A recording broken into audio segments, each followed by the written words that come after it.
20 വർഷത്തിന് മേലെ അദ്ദേഹത്തിൻ്റെ കൂടെ ഞാൻ ഉണ്ടായിരുന്നു. ഞാൻ പഠനം കഴിഞ്ഞ ഉടനെ ഒരു ആർക്കിടെക്ചർ ഫേമിലായിരുന്നു ജോയിൻ ചെയ്തത്. അങ്ങനെ അന്ന് ആർക്കിടെക്ചർ സ്ഥാപനങ്ങൾ കുറവായിരുന്നു. എന്നിട്ടും അങ്ങനെയുള്ള ഒരു സ്ഥാപനം കണ്ടുപിടിച്ചു. അവിടെയായിരുന്നു ട്രെയിനിങ്ങിന് പോയത്. അതിനുശേഷം ഈ മേഖലയിൽ തന്നെയുള്ള സോഫ്റ്റ്വെയറുകൾ പഠിക്കേണ്ടിയിട്ട് അവിടുന്ന് റിസൈൻ ചെയ്തു.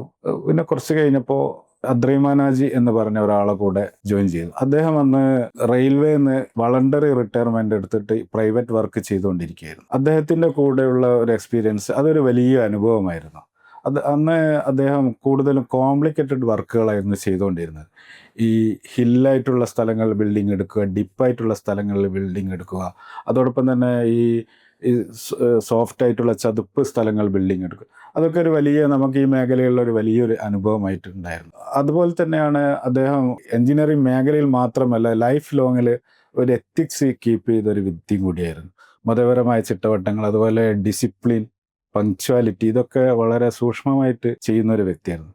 അങ്ങനെ അദ്ദേഹത്തോടും കൂടെയുള്ള ആ ഒരു ലോങ് ലൈഫ് 20 വർഷത്തിന് മേലെ അദ്ദേഹത്തിൻ്റെ കൂടെ ഞാൻ ഉണ്ടായിരുന്നു. അത് ജീവിതത്തിലൊരു വലിയൊരു അനുഭവമായിരുന്നു. അദ്ദേഹം ധാരാളമായി ഈ ക്യാമ്പസുകളൊക്കെ ഡിസൈൻ ചെയ്തിരുന്നു.